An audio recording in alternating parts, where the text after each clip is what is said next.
Ok. Então,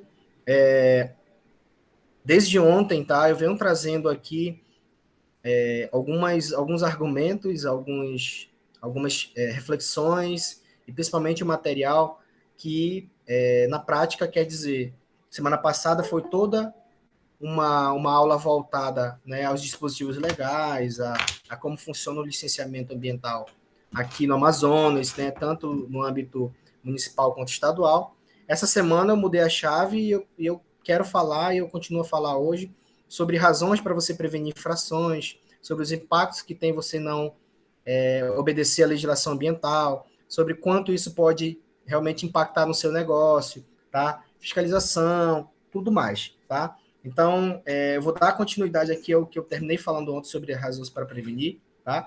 Então, proteger o meio ambiente é igual a também credibilidade dos negócios, tá? Então, assim, resta claro, tá, que para a sociedade, para relações entre empresas, tá? Isso também denota que a empresa ela tem essa veia, né, em relação a se importar com o meio ambiente. Então, existem alguns selos ambientais, tá, que são iguais a benefícios sustentáveis, que podem ser abordados aí pelas empresas. Alguns você já deve ter visto aí nas embalagens, tá, como por exemplo FSC, tá, que é uma sigla em inglês aí que quando tem essa marca, tá, em qualquer que seja o produto, tá, isso quer dizer que aquela embalagem ela é de manejo responsável das florestas, tá?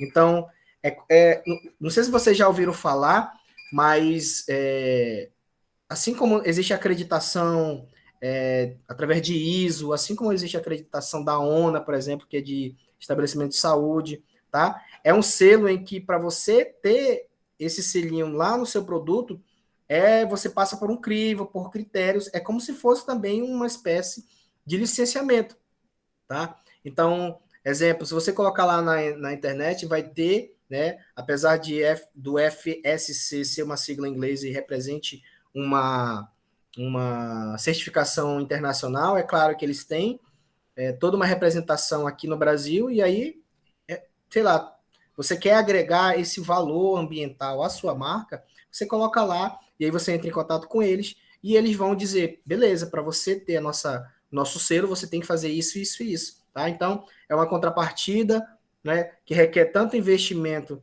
quanto adequação, né, dos próprios processos dentro da empresa para que sejam sustentáveis. E aí existe esse acordo, né, para que você possa comercializar essa marca, tá? Então, além do FSC, eu tenho o Instituto Biodinâmico, IBD, que certifica produtos naturais e orgânicos, tá? Então, aí para quem gosta de produtos naturais e orgânicos, né, o que é muito bom, porque a gente sabe dos prejuízos que tem a saúde, né, os produtos industrializados, os produtos processados, né, a gente sabe o quanto é ruim para a nossa saúde, tá? Então, assim, tem gente que só compra produto orgânico, é caro, é claro, então não é muito barato, tá? Mas ele também é um selo aí que algumas empresas podem estar abordando. A outra são, eu coloquei como simbologia de um termo geral, tá? Porque é uma identificação de materiais de descarte seletivo. Então, geralmente, quando lá na embalagem tem esse símbolo aí que ele é universal de reciclagem, isso quer dizer que, de certa maneira, aquela embalagem, né, ela foi classificada, por exemplo, o plástico, existe vários tipos, né? O plástico duro, o plástico mole, aquele que pode ser misturado com orgânico, aquele que não. Então, assim, geralmente, quando ele vem com esse selo, ele denota, ele demonstra, né, e ele fala para a sociedade que, de alguma maneira, ele tem controle nos seus processos e aquela embalagem pode ter uma destinação ambientalmente correta, tá? Então, isso também agrega valor, tá, à empresa em relação à proteção do meio ambiente.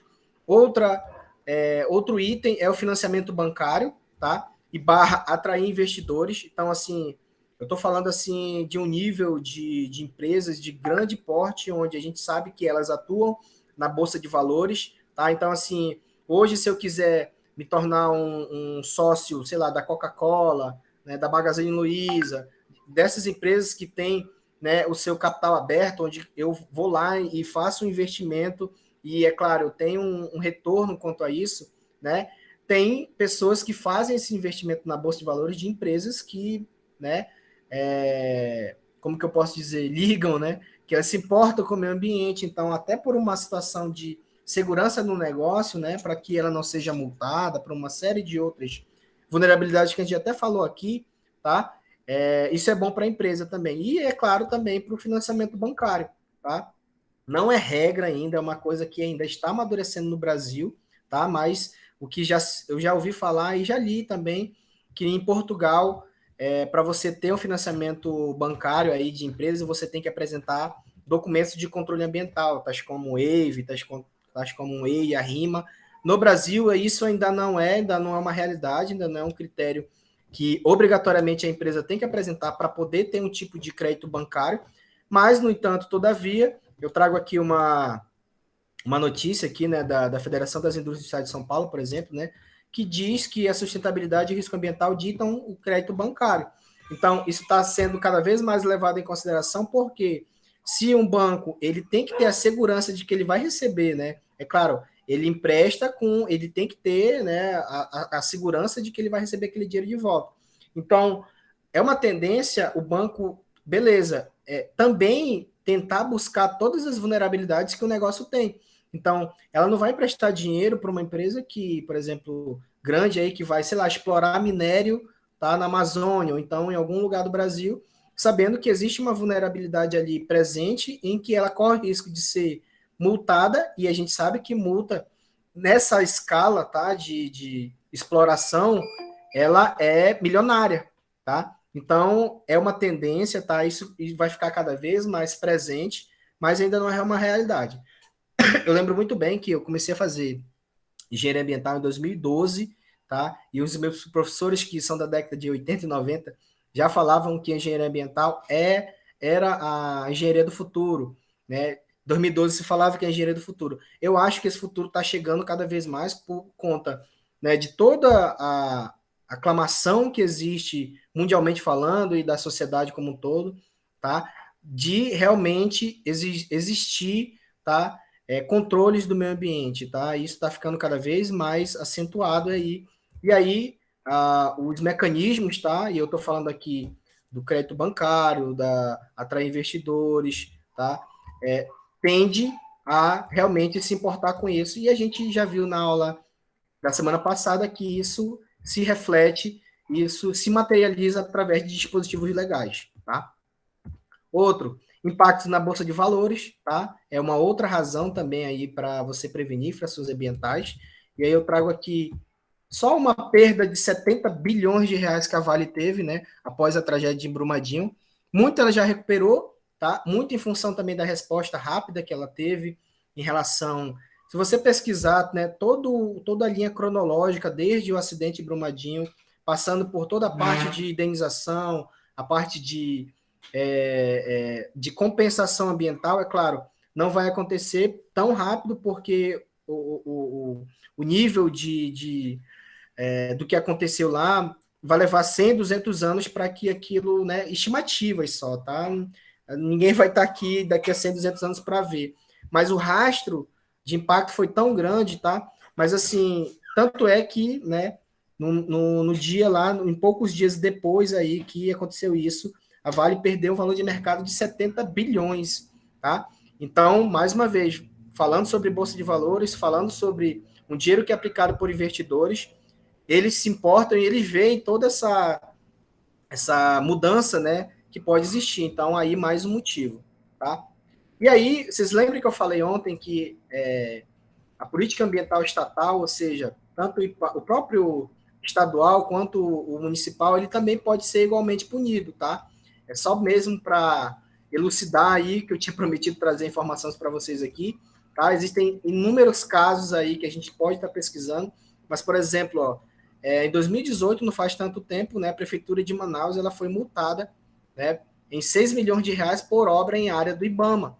Então, em relação à jurisprudência, o município estava avançando ou estava tentando aplicar uma obra ali, né, que eu fui ler depois melhor, e aí, para quem conhece mais ou menos ali o entorno da BR-174, existe o ramal do Pau Rosa, tá? E eles estavam tentando fazer uma urbanização ali. E aí o IBAMA foi lá e falou, opa, essa área é federal, você não pode intervir, tá? Então, é só para elucidar, tá, que o estatal, né, tanto o estadual quanto o municipal, eles também podem sofrer essas sanções, tá? E aí foi uma falta de comunicação, eu acredito, ou então, não sei, os setores técnicos que foi no caso da CINFRA aí, né, CINFRA, a Secretaria de Infraestrutura, deu esse vacilo, digamos assim, né, porque você não ter ideia dessas jurisprudências e no que está envolvido nisso, você, né, ter essa ideia, vocês já estão aqui tendo essa ideia de que para você fazer qualquer tipo de intervenção, ainda mais numa área florestal, você tem que ter a licença ambiental, tá? Então foi um vacilo muito grande.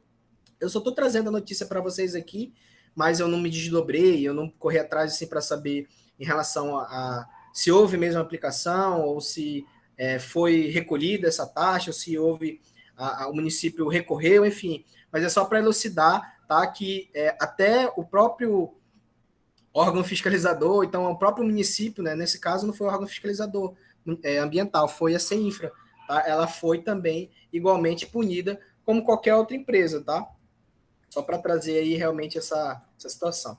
E aí, dentro dessa adequação ambiental de empresas que eu tenho trazendo, que eu venho falando aqui para vocês, né? A gente tem falado muito se somente se de empresa, né? CNPJ, tá?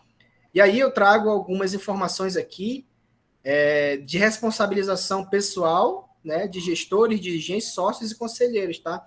Então isso pode, não quer dizer que vai acontecer, mas pode evoluir para algo na pessoa física, tá? A pessoa responder, tá? Mesmo ela sendo uma representante da empresa, ela responder como pessoa física, tá? E existe aqui, é claro, aqui algumas condições.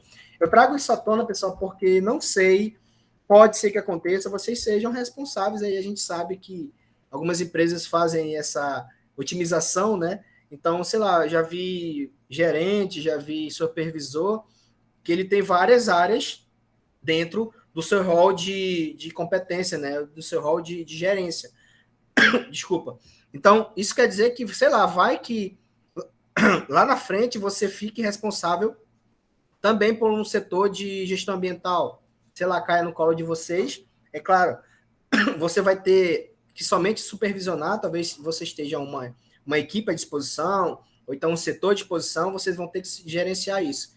E aí, eu estou trazendo à tona aqui a responsabilidade que é isso, porque às vezes a gente fica tão no ímpeto de ser promovido e de ter uma promoção e algo do tipo que a gente esquece da responsabilidade a mais que a gente vai ter nesse sentido, tá? Então, pode ser que aconteça. E aí, eu trago essas informações, tá? Dentro da administração pública, tá? Essa responsabilização, tá? Ela pode vir através das diversas leis, tá? Então, gestores que concedam licença ambiental fora dos parâmetros legais, tá? E aí isso faz um link direto com aquela informação que eu dei ontem sobre o servidor público, tá? Que ele tem a responsabilidade na observância aí de parâmetros ilegais ou da não obediência de critérios ambientais, e ele fazer vistas grossas, ele não pode, tá? Então, eu tenho, é claro, eu não desdobrei a lei aqui porque levaria, né, muito tempo fazer isso, mas eu trago a informação de que, por exemplo, a lei 8.666 de 93, ela tem, né, que ela é de licitação pública, ela tem artigos prevendo que se ele conceder a licença ambiental fora do parâmetro, ele pode ser responsabilizado. A lei de crimes ambientais também, a 9.605 de 98, tá? E a lei 8.429 de 92, que fala, que versa aí sobre improbidade administrativa, tá? Isso dentro da administração pública. Dentro da administração privada, eu trago aqui teses, tá? Porque assim, ó, existem leis que elas são muito claras em relação à sua condicionante de aplicação, tá? Da sua sanção. Outras eu tenho que interpretar e existe até uma ambiguidade aí em relação a isso, tá? Mas o fato é que, por exemplo, por isso que eu trago isso como uma tese jurídica, tá? Vai depender muito das condições, vai depender muito da própria petição do advogado, tá? De como ele vai interpretar a norma, mas, por exemplo, a Lei 9.605 de 98, que fala sobre crimes ambientais, ela prevê primeiro satisfazer em caso de execução de danos no patrimônio de pessoa jurídica, mas depois, e aí por que eu coloco aqui, nada impede que ocorra também um avanço sobre os bens da pessoa física. Então, se algo não está proibido, tá? Isso quer dizer que ele pode acontecer, tá? Então, por isso que eu coloco, ó, mas depois nada impede que ocorra também um avanço sobre os bens da pessoa física, tá? Então, se não tem nada na lei dizendo, ó, existe um limite aqui, tá? De avanço desse processo, então, no máximo, se resume a pessoa jurídica. Não tem nada dizendo isso, tá? Então, a partir do momento que isso acontece, quem estiver acusando tem a seu favor essa brecha, digamos assim, né? Essa brecha que algumas normas deixam. Então, por isso que eu coloquei ele, classifiquei ele como uma tese jurídica, tá? Outra é que isso é muito usado, esse artigo 462, né? O parágrafo primeiro, na verdade, do artigo 462 da CLT, ele deixa, assim, aberto para muita coisa, porque o que diz aqui, tá? Ao empregador, vou ler o artigo 462, depois o parágrafo primeiro. Ao empregador é vedado efetuar qualquer desconto no salário do empregado, salvo quando este resultado de adiantamento de dispositivos de lei ou de contrato coletivo. Aí o que o parágrafo primeiro fala? Em caso de dano causado pelo empregado, o desconto será lícito, desde que esta possibilidade tenha sido acordada ou na ocorrência de dolo do empregado. Então, assim, ó, é uma situação que fica aberta para muitas possibilidades, tá? Então, aqui, como diz que esse dano causado pelo empregado poderá ser lícito, né, desde que algumas condições, tá? Isso quer dizer que ele abre uma brecha, tá? Para que haja essa responsabilização. E aí eu estou falando num contexto geral. Tanto é que, como engenheiro de segurança, eu coloco essa tese para possível, tá? Para o possível desconto na folha salarial do empregado em relação ao equipamento de proteção individual, EPI, tá? É uma responsabilização porque, enfim, eu não vou entrar nessa seara, mas a gente sabe que às vezes o profissional ele não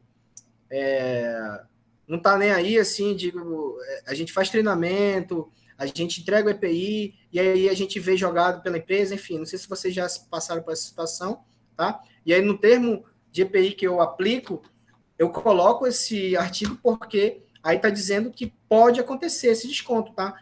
É porque, assim, existe uma situação para o ser humano que ele dá mais importância para as coisas quando isso dói no bolso dele, tá? Então, a partir do momento em que eu digo que aquilo pode descontar, não estou dizendo que vai, mas que pode descontar, ele talvez dê um pouco mais de importância. Então, essa tese jurídica ela pode ser aplicada em diversas situações, tá? Então, a gente fecha aqui essa linha de raciocínio em relação à prevenção, né? A motivos para você evitar a infração, e eu abro uma outra aqui, tá? Que é a prática de prevenção de danos e das infrações ambientais. Então, assim, ó, desde o início da aula, né, desde a semana passada, eu venho tratando aqui o meio ambiente como algo que a gente vai fazer uma avaliação, uma classificação, tá? E, é claro, uma adequação de destinação ambientalmente correta para aquele resíduo que a gente, porventura, venha a gerar dentro da empresa, né? Mas existe uma outra linha de raciocínio, uma outra linha prática que a gente pode aplicar também, que tem a ver com prevenção, tá? Então, assim, ó, eu vou fazer aqui uma similaridade, tá? Para que vocês tenham ainda mais compreensão do que eu estou falando. A gente fala muito em destinar, por exemplo, papel, né? Fazer coleta seletiva, né? Para que a gente possa usar o papel para rascunho e tal, mas a gente pode também trabalhar na prevenção para que aquele resíduo não seja gerado, tá? Então, eu às vezes me preocupo tanto no final e esqueço que eu posso também ter práticas de prevenção. Exemplo, não sei como é a comunicação de alguma empresa interna entre setores, tá? Mas ainda é muito comum ser feito através de ofício, de comunicação interna, tá? Isso faz gerar uma grande quantidade de papel gerado, né? E, consequentemente, você tem que gerenciar isso, tá? A própria tecnologia avançou de uma tal forma que essas comunicações elas podem ser guardadas eletronicamente, né? Como, por exemplo, lá no setor de financeiro, né? Eu tenho uma grande quantidade comprovantes de pagamento emitidas todos os dias. Eu posso muito bem encontrar um mecanismo para que isso seja guardado eletronicamente e eu deixe de gerar papel. Então, eu estou trabalhando na prevenção do dano e não somente o que eu vou fazer com esse papel depois de ele gerado, tá? Mesma coisa são as comunicações internas entre setores da empresa. Eu posso deixar de gerar um papel e gerar e-mail ou gerar um intranet aí que algumas empresas têm, o intranet à disposição, tá? Para se comunicarem entre setores. Ou seja, tudo aquilo que me faça prevenir a geração do resíduo é essa prática, tá? Outro exemplo, copo, tá? Copo plástico, tá? Eu posso deixar de gerar um monte de copo descartável todos os dias e dar um copo plástico para o colaborador, tá? Isso são práticas de prevenção, ou seja, eu trabalho para que eu não venha gerar o resíduo. Então, a gente viu até aqui que é muito mais eficiente evitar o dano do que reparar o dano, né? Na aula de ontem, eu falei um pouco sobre despender, né, gerencialmente falando, vários setores, sei lá, você é multado, por exemplo, e aí você decide recorrer, né? Aí você vai despender da própria gerência, dos setores, do supervisor administrativo, do jurídico, né? Então, esse pessoal todo, ele recebe, né, para isso, então, tempo é dinheiro, então, a partir do momento em que você desvia o foco de, sei lá, um supervisor para fazer uma defesa, auxiliar na defesa administrativa, tá? E aí ele deixa de fazer aquilo que ele é pago para fazer, isso, de certa maneira, é um prejuízo para a empresa, tá? Então, você está desviando o seu recurso humano, né? Ou então,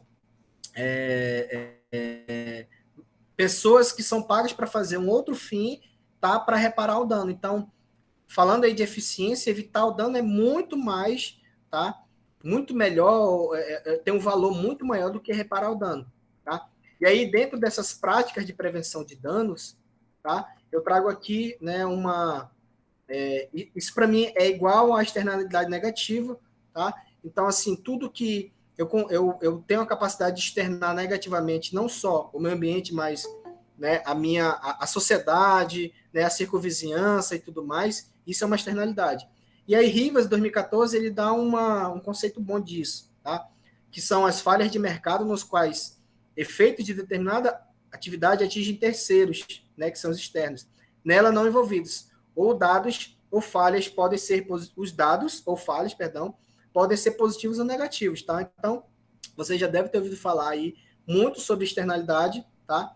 Então, assim, dentro do entendimento, tá, da identificação dessas externalidades, tá, eu tenho que desenvolver medidas preventivas. Então, olha lá, olha a mudança que a gente está tendo aqui, conceitual e de evolução da nossa aula.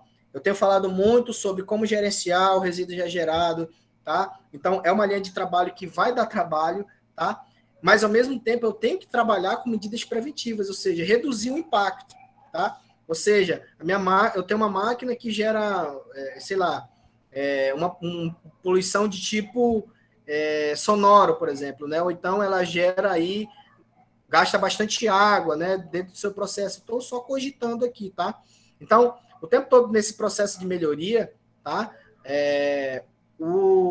A empresa ela tem que trabalhar com essas medidas preventivas para o tempo todo estar reduzindo o impacto, né? Aí, isso reflete no empreendedor, tá? E também no meio ambiente. E aí, dentro dessa medida preventiva, eu sempre vou trazer essa reflexão aqui, tá? Em relação, e até uma espécie de crítica aí também que eu faço, em relação à gestão ambiental pública, que ela não é integrativa. Eu falei um pouco ontem, né? Muitas das vezes a empresa ela se adequa ambientalmente falando, não porque ela realmente se importa com o ambiente, mas é porque ela tem medo de ser punida, tá? Então, assim, seria muito interessante se as políticas públicas elas viessem até as empresas de modo não para apontar o dedo, não para dizer que você está errado, não para você fica ali com medo de ser multado o tempo todo, mas para dizer, ó, eu estou vindo aqui, tá? Antes de você tomar ciência aí dos erros que você pode estar cometendo, eu vou te dar uma oportunidade aqui para que você venha a se adequar, tá? Então não existe, infelizmente, não tem nem capacidade o pessoal para isso, né?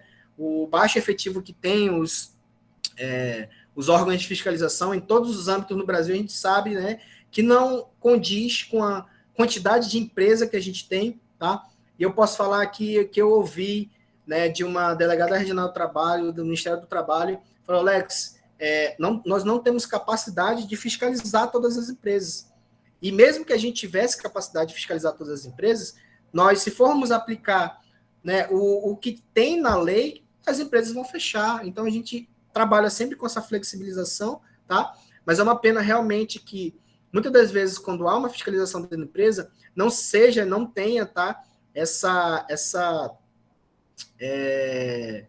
Como que eu posso dizer? Essa intuição, tá? De querer ajudar antes, tá? É sempre realmente trabalhando na forma punitiva da coisa, tá? Então, eu faço aqui, ó, antes de tomar ciência, né? Seria interessante que existisse uma boa gestão da prevenção de infrações. E aí, imagine que bom seria se o fiscal, né, fosse lá e falar, ó, eu não estou vindo aqui para te punir, tá? Eu estou vindo aqui para dizer que avaliar, te ajudar a avaliar os seus processos e te dar essa oportunidade de você melhorar antes que eu venha dar, né, uma multa aí. Isso é só uma reflexão mesmo, tá?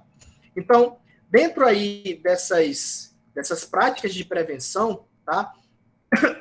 Eu vou trazer aqui algumas técnicas gerenciais, tá? Os quais vocês, mais uma vez falando, podem fazer parte, como podem gerenciar isso, tá? Se imaginem que vocês vão galgar aí numa empresa, então prestar serviço, tá? E aí você chegou a um nível de gerência ou de supervisão em que setores ou pessoas vão estar submetidas a vocês. Então, é uma oportunidade, é claro, para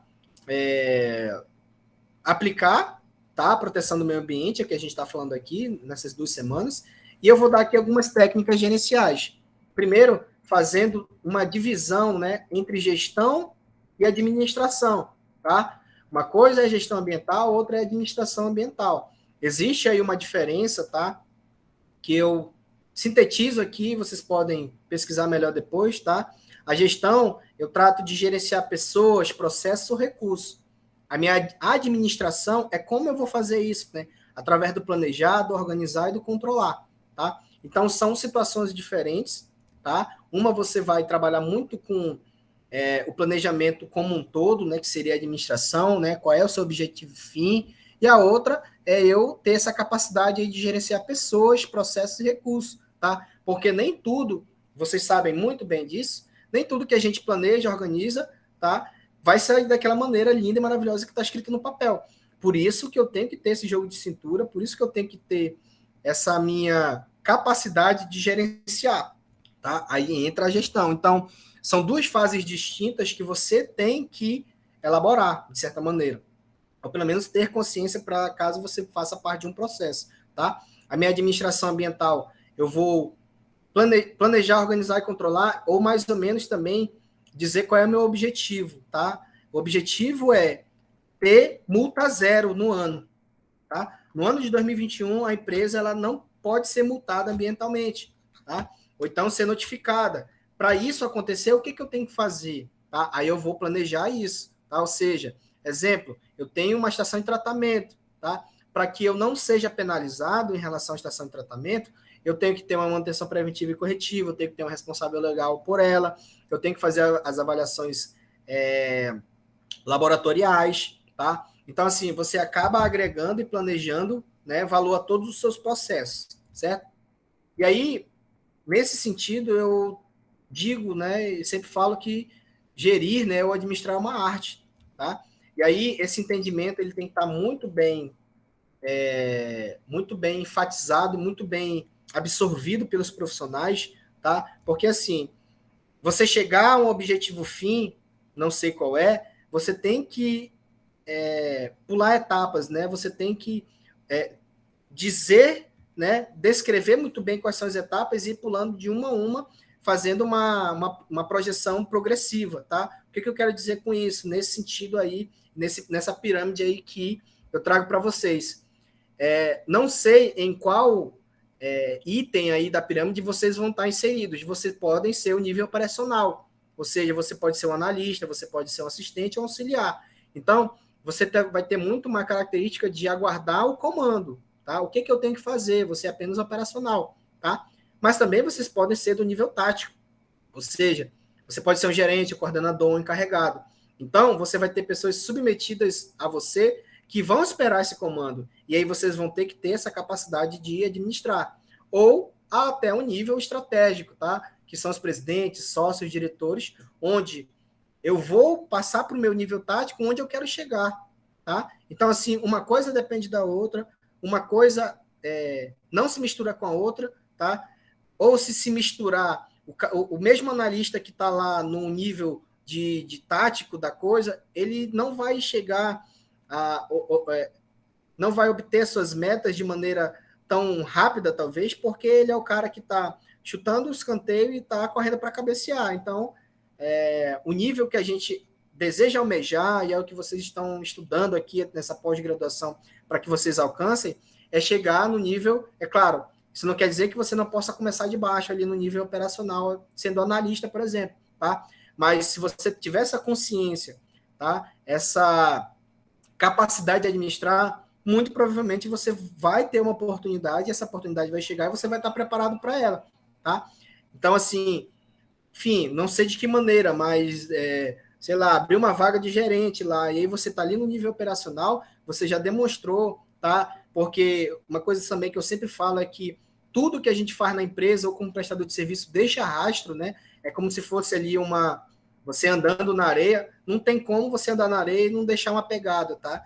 Então, a forma como você lida com as coisas dentro da empresa, ou como você obedece, ou como você planeja, vai deixar um rastro e aí vocês vão ter essa oportunidade, é claro. Então, dentro dessa gestão / administração ambiental, eu vou trazer alguns itens aqui também para que auxilie vocês nesse sentido, né? Para que isso possa ser bem planejado, tá? Porque tudo que é bem planejado e aí eu ter os recursos necessários para aquilo, eu consigo chegar a um objetivo fim, tá? Então, eu começo aqui pela política ambiental, tá? A política ambiental, ela pode ser dividida em 2 ramos, como eu vou colocar aqui, cada seta, né, é um ramo, tá? Mas, sintetizando aí o que seria essa política ambiental, é eu ter o meu objetivo fim, né, ou minha visão, ou a minha meta muito bem definida, tá? A minha política ambiental, eu vou colocar lá diretrizes, existem inúmeros modelos na internet, ou então, enfim, isso daí não é um problema. O difícil realmente é você definir, tá, aquela política como parte da empresa, como filosofia da empresa. Então, como eu já citei alguns exemplos aqui, a política ambiental prevê que eu não posso, tá, funcionar sem licença de operação do IPAAM, ou então sem uma licença ambiental pertinente à minha atividade. Isso é uma forma de você escrever o que você pretende fazer. Isso vai ficar muito claro para os funcionários, ele vai entender que a empresa está correndo atrás dessas adequações, tá? Isso, como um todo, impacta para que a empresa diga quais são seus objetivos, tá? E existe, enfim, vários tipos de política, né? Ambiental, financeira, de recursos humanos, enfim. O que eu quero dizer aqui é que isso seja muito bem definido, tá? Então, de um lado, eu vou ter os programas, as ações, as atividades desenvolvidas, tá? Para que eu possa assegurar a execução de determinada obrigação prevista em lei. Então, assim, é essa leitura que você vai fazer da sua atividade, tá? Então, assim, se eu tenho lá atividade, vamos ver aqui de construção, tá? Então, eu vou fazer um apanhado, tá? De ações desenvolvidas para esse fim. A minha política ambiental, ela vai ser voltada para o fim de construção civil, no caso, tá? E aí já entra o programa de gerenciamento de resíduos na construção civil. Aí você começa, tá?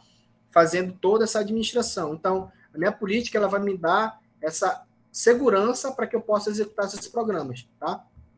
E aí, ela é de caráter de medidas diretivas e de comportamento, tá? Então, quando eu desenvolvo muito bem a minha política ambiental na empresa, tá? Eu sei qual é o meu objetivo, tá? Eu sei em que parte da visão, né? Ou que parte do caminho eu estou, né? Ou seja, eu tenho lá uma cultura de ter copo descartável à disposição para todos os funcionários, exemplo, tá? A partir do momento em que a minha política ambiental prevê que eu tenho que reduzir a geração de resíduos dentro da empresa, opa, eu já tenho aí uma demanda, eu já tenho ações a serem feitas. De que maneira eu vou chegar nesse nível de redução de geração de resíduos, nesse caso plástico, né?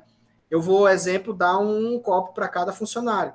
tá? E aí começa a desdobrar todas as ações, tá? Para eu dar um copo para o funcionário, eu tenho que prever que ele vai tomar água, que ele vai tomar café, tá? Se ele for para tomar os dois, tá? Melhor de plástico, que ele retém tanto cheiro quanto sabor, ou é melhor um de porcelana, que ele é um pouquinho mais caro, mas ele me dá essa oportunidade. Por outro lado, o de porcelana ele é mais caro do que o de plástico, tá? Se eu for dar um de porcelana, eu tenho que ter o cuidado para que eu não venha quebrar. E é claro, se isso acontecer, eu vou ter que ter um copo sobressalente, porque pode acontecer de quebrar, e aí você substitui até um ou dois, sei lá. A política ambiental vai dizer tudo isso. E aí eu tenho que ter um lavabo para que eu venha a lavar e higienizar esse meu copo. O copo, cada um vai ficar na sua mesa, ou a gente vai ter um local onde todos vão guardar, enfim, não sei, tá? Então, assim, você começa a ditar esse comportamento, ele te dá, né, esse caráter de medidas diretivas para você seguir um norte, para você seguir uma linha filosófica e de raciocínio, tá? Por outro lado, eu também posso prever na minha política ambiental, tá, que eu vou trabalhar no intuito e na direção de ter alguma ISO, né, de ter alguma certificação, tá? Então, na própria ISO 14001, eu tenho um item chamado Intenções e Direção de uma Organização, tá? Então, eu sempre trabalho, de um lado, para que eu possa ter a minha cultura muito bem implantada, e do outro, tá, para que eu tenha condições de certificar. E aí, dentro, mais uma vez, de uma certificação, impacta em várias situações, tá? Vocês já devem ter visto aí nos comerciais da vida, ou então nas propagandas, que quando a empresa tem ISO, ela deixa isso muito bem claro. ISO 9001, ISO 14001, ela coloca isso no banner, coloca isso, né? Outro dia eu vi até que uma empresa de ônibus, ela tem ISO 9001, ou seja, é de qualidade. Então, isso para a imagem da empresa é boa, isso agrega valor à marca, tá? Aos colaboradores, ou seja, os colaboradores, né, ou os trabalhadores, eles estão vendo que existe diretiva, existem diretrizes dentro daquela empresa, não é aquela empresa bagunçada que faz tudo a bel prazer, ou tudo conforme vai da cabeça de qualquer pessoa. Ela tem, tá, essa direção que se aplica não só para quem é subordinado, tá, mas os diretores, o presidente, os gerentes, todo mundo segue a mesma linha de raciocínio. Para os fornecedores também, então fornecedores eles dão preferência para aquelas empresas, é claro, que vai ter uma relação financeira boa, tá? Porque fornecedor nenhum trabalha com empresa que acaba gerando aí um passivo de custo muito alto, tá? Mas aí os fornecedores eles vão querer trabalhar com empresas que têm essa direção aí, e, é claro, os consumidores, tá? O consumidor que entender que essa empresa realmente ela tem direções e diretrizes para a proteção do meio ambiente, isso mais uma vez agrega valor à empresa, tá? E aí, mais uma vez, desdobrando também, né, existem aquelas ações que são de caráter de uso, né, obrigação legal, ou seja, é aquela que, independente, né, de se vai agregar o valor ou não, eu diria que são aquelas que eu preciso ter prioridade, ou seja, dependendo da minha atividade, eu preciso de uma licença ambiental, eu preciso de uma licença de operação, porque se eu for fiscalizado, eu vou sofrer com isso, tá? Então, eu posso fazer muito bem uma distinção daquilo que é obrigatório, daquilo que não é. Tanto é que amanhã eu vou fechar nossa aula falando sobre isso, tá? Falando sobre outras medidas preventivas que não são obrigatórias, mas que a empresa acaba fazendo, tá? Então, existe essa licença aí que ela é obrigacional, tá? E ela trabalha sempre com antecipação, ou seja, antes da minha empresa sofrer uma fiscalização, eu já trabalho em função disso, tá? Eu já trabalho em função de eu não realmente pegar aquelas punições que eu falei ontem, tá? De interdição, de embargo, de multa, tá? Então, isso visa eu trabalhar com antecipação. E a política da empresa, tá? Ou seja, trabalhando do lado da certificação, tá? Eu tenho aí também diretrizes que me auxiliam, porque para eu ter uma ISO, tá? Eu preciso, às vezes tem critérios ainda mais exigentes do que a própria licença ambiental, tá? Então, eu também vou trabalhar com questões preventivas, e aí eu vou implementar ainda mais o meu processo, tá, de obrigação legal. Ou seja, ele vai contribuir ainda mais para que meus processos sejam sustentáveis. Esse é um, né? Eu vou dar alguns exemplos aqui. O outro seria a setorização da gestão ambiental, tá? Ou seja, é interessante que a empresa ela entenda, tá, que o produto ambiental, ou seja, todas as obrigações legais que uma empresa tem que ter e responder, né, tanto a fiscalização quanto a sociedade, ela é um produto que dá trabalho, tá? Ou seja, dentro desse produto ambiental, tá, são obrigações administrativas e burocráticas que precisa de pessoas concentradas, tá, naquele fim, tá bom? Então, assim, não dá para você, quem é que cuida hoje da questão ambiental da empresa?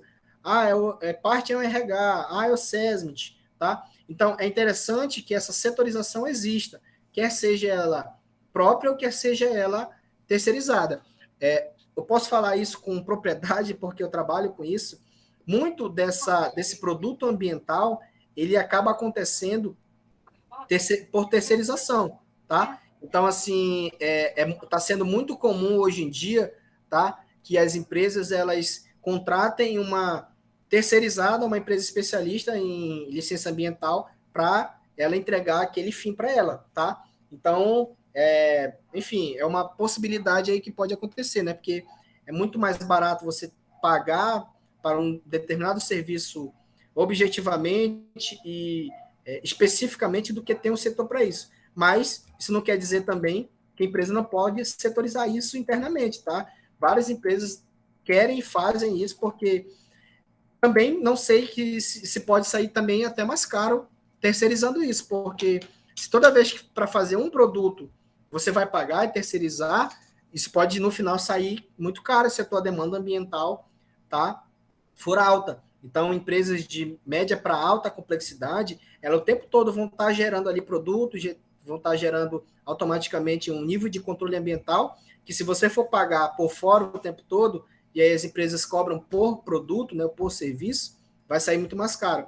Então, faz parte dessa gestão, administração ambiental, entender que ela não pode ser feita de qualquer jeito ou dando um jeitinho aproveitando ali, né, um acúmulo de função de outras pessoas que trabalham com outros ramos, tá? Então, dentro desse produto ambiental também eu tenho um volume de obrigações e prazos, tá? Que me requerem um setor próprio, tá? E aí existem empresas de gestão ambiental, escritório jurídico, consultoria, tá? Esse setor próprio, como eu falei, ele pode ser tanto próprio quanto terceirizado, tá? E aí, nesse sentido, já estou indo para a parte final aqui da nossa aula de hoje. Nesse sentido, existe uma coisa, tá, chamada compliance. Na verdade, compliance ele é um termo que ele pode ser usado preventivamente para diversas situações, tá? Existe o compliance ambiental, existe o compliance jurídico, enfim. Só para elucidar o que é essa palavra, ela trabalha muito, tá, com a antecipação das vulnerabilidades. É o que eu tenho falado muito aqui para vocês. Então, nesse ramo, tá, existe uma coisa chamada compliance ambiental, que ele trabalha na prevenção do cometimento de infrações administrativas ambientais, tá? Então, eu já não estou naquele ramo só de me tirar minha licença, não. Eu já estou naquele ramo de eu buscar o que pode acontecer se caso para cada ação há uma reação, o que pode acontecer, tá? Então, assim, eu trabalho preventivamente, tá? Então, eu sempre vou ter um fluxo ali de que se eu fizer isso, pode acontecer isso, tá? Eu estou falando, é claro, na esfera ambiental da coisa. Então, o compliance ambiental, tá? É um termo aí, é um conjunto de práticas e regras pré-estabelecidas que assegurem o cumprimento das normas jurídicas e de comprometimento corporativo quanto à legislação ambiental. Então, ele é um AMP, digamos assim, tá? Por isso que a maioria deles é composta por advogados, tá, ambientais, porque ele é uma coisa um pouco além do que somente eu licenciar. O simples fato, é claro, de você licenciar, ele já é um grande avanço, tá, para a filosofia da empresa e para a aplicação, né, da proteção do meio ambiente. Só que o compliance ele vai além disso, tá? E aí, eu vou trazer alguns exemplos aqui de que maneira o compliance ele pode atuar, tá? Um exemplo, existe uma hipótese, tá, de cabimentos de acordo administrativos ambientais. Então, está lá no artigo 95A, tá, do decreto 6.514 de 2008, ou seja, o que ele fala, tá?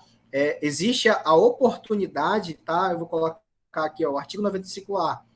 A conciliação deve ser estimulada pela administração pública federal ambiental, de acordo com o rito estabelecido deste decreto, com vistas a encerrar os processos administrativos federais relativos à apuração de infrações administrativas por condutas e atividades lesivas ao meio ambiente.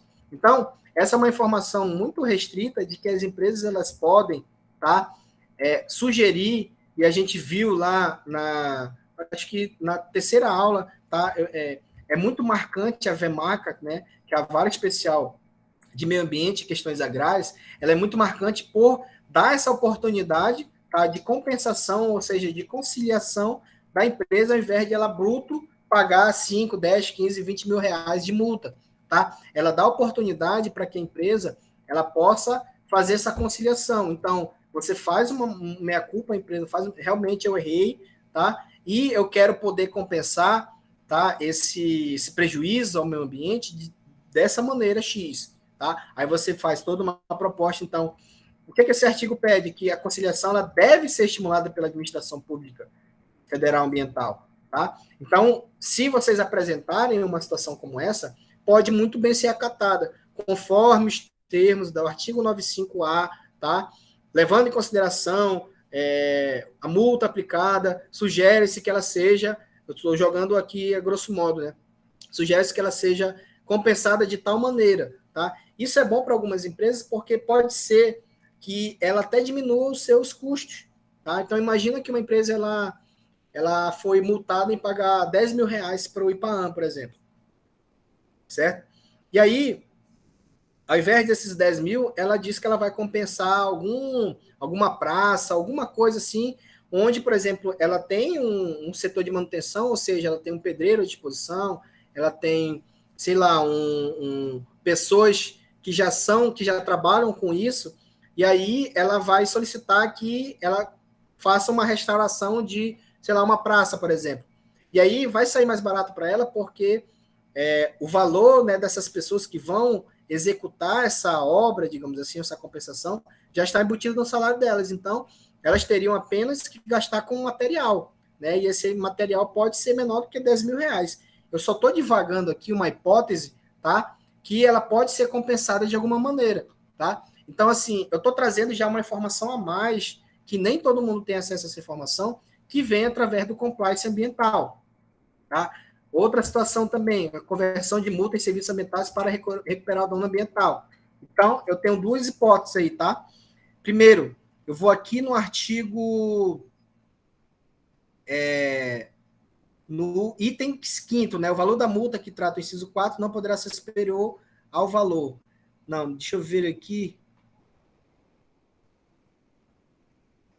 Para cumprimento do disposto desta lei, o órgão ambiental integrante do CISNAMA, né, responsável pela execução do programa e projetos pelo controle e fiscalização da Amazônia, de estabelecimentos e das atividades suscetíveis de degradação à qualidade ambiental, ficam até autorizados a celebrar, com força de título executivo extrajudicial, termo de compromisso com pessoas físicas ou jurídicas. Tá? Então, ela dá essa oportunidade, mais uma vez, aí já está lá no artigo 79A, tá? E aí, dentro dessa hipótese, tá? Eu tenho aqui, deixa eu ver aqui, melhoria, recuperação.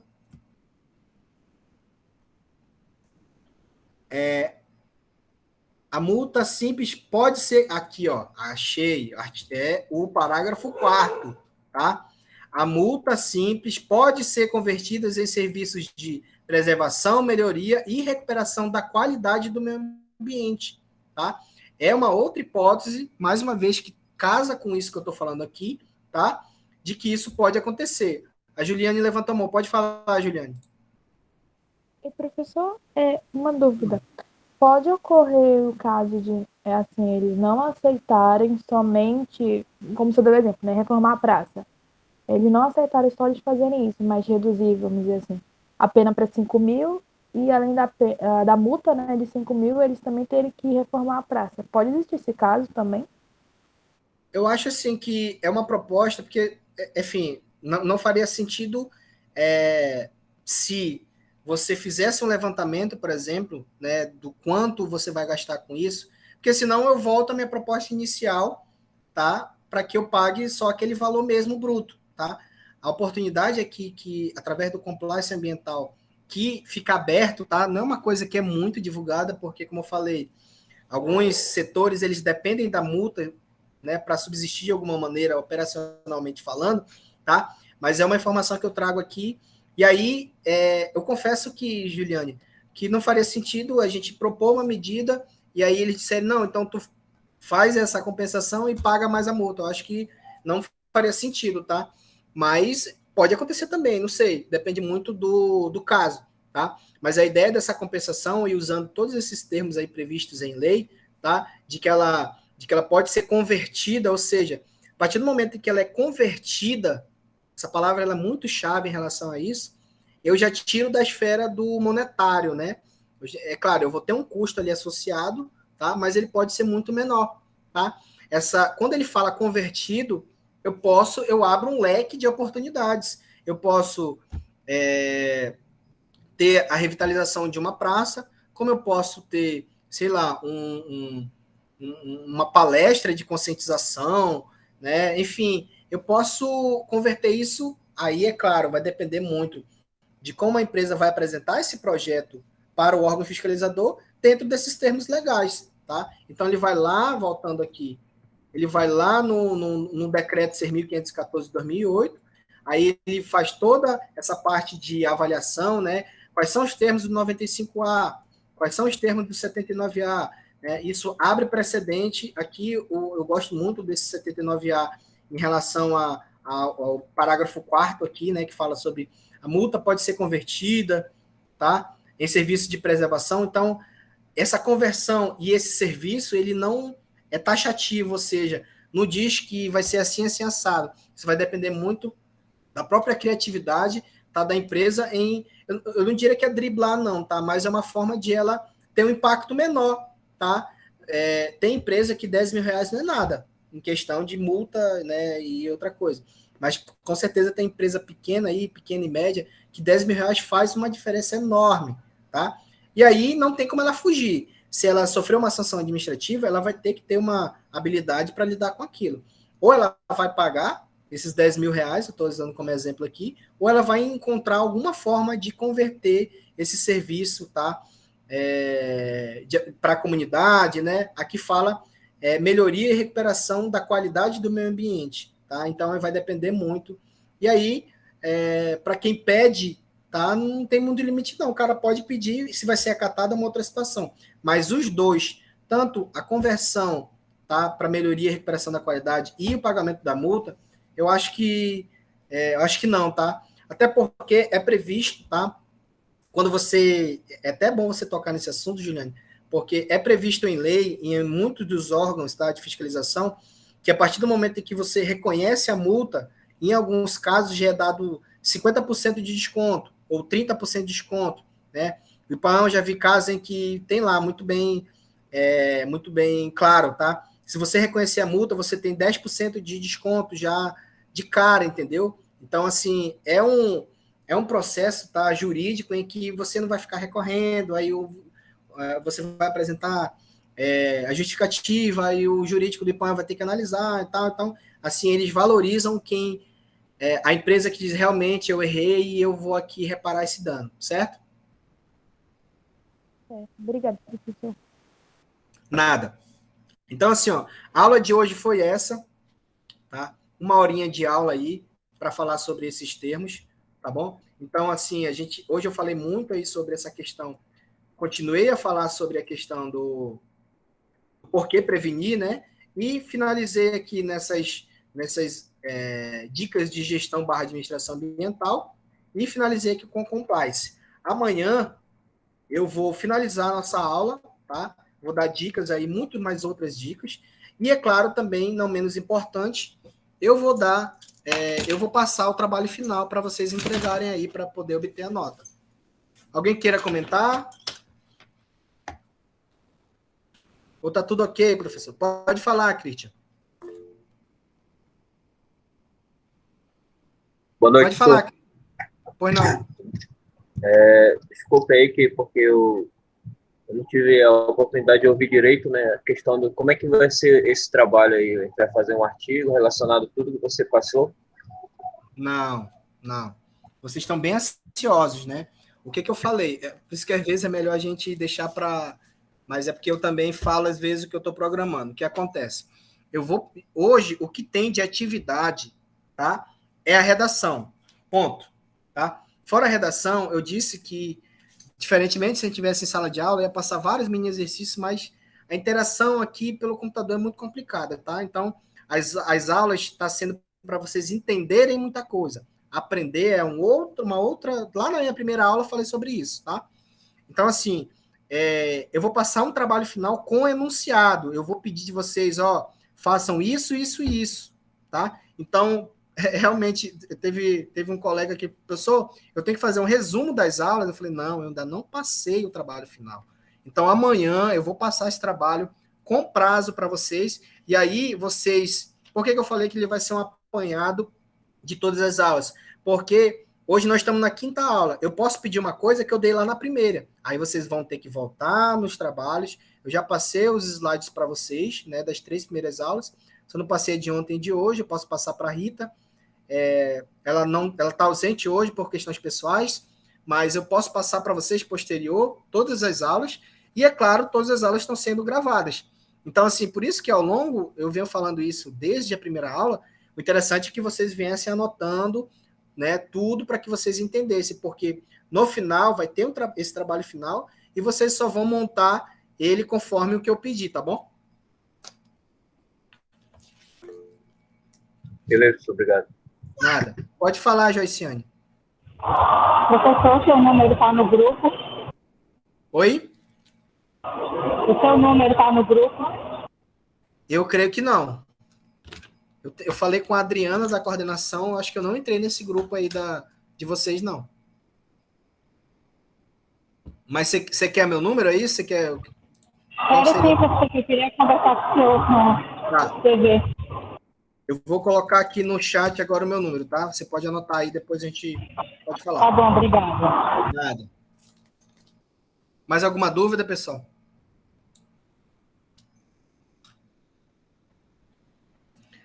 Eu vou só pegar uma caneta aqui para eu fazer a chamada, rapidinho.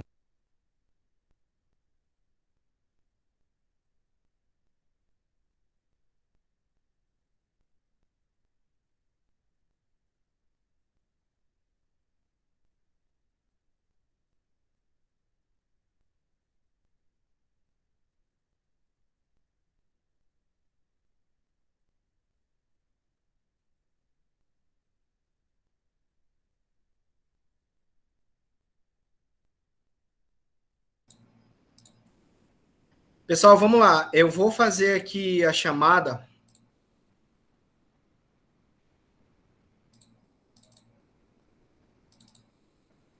Vou anotar aqui no meu bloco de notas, porque de repente sumiu as canetas daqui.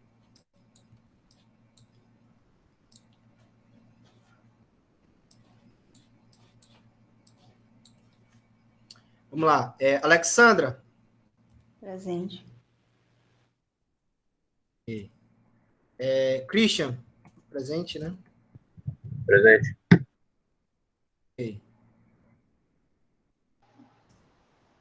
Daniele Oliveira. Presente, professor. Beleza. Aimara Figueiredo. Presente, professor. Beleza. Hugo Almeida.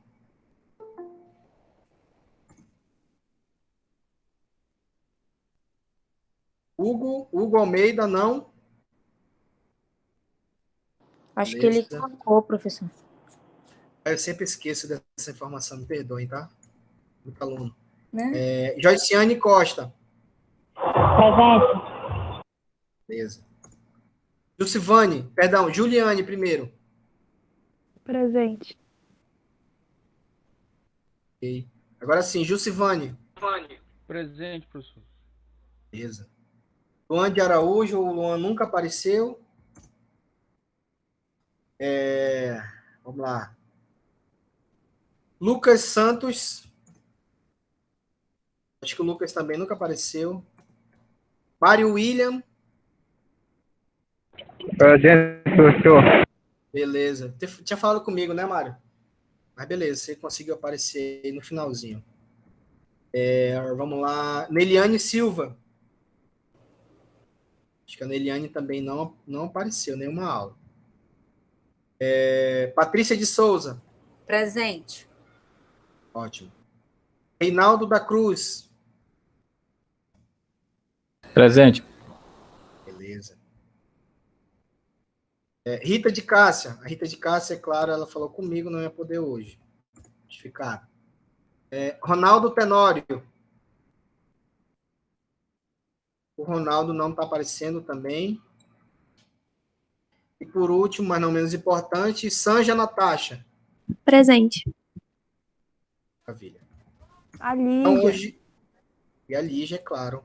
Lígia. A Lígia. Certo, já anotei aqui. Tá? Apesar de não constar aqui, mas ela vai obter nota também, mesma coisa. Então, pessoal, essa foi a aula de hoje, tá? Penúltima aula aí, amanhã a gente encerra aí esse módulo de proteção do meio ambiente. Tá no chat aí meu número, entre em contato comigo, é interessante, tá? Que muita gente está justificando aí as faltas, muita gente já está buscando saber e entender como vai ser o trabalho. O trabalho não vai ser um bicho de 7 cabeças, realmente vai ser a montagem aí do que a gente já estudou até agora. E é isso, ok? Agradeço mais uma vez. Boa noite a todos. Boa noite a todos, tá? Boa noite. Boa noite. Boa noite. Boa noite.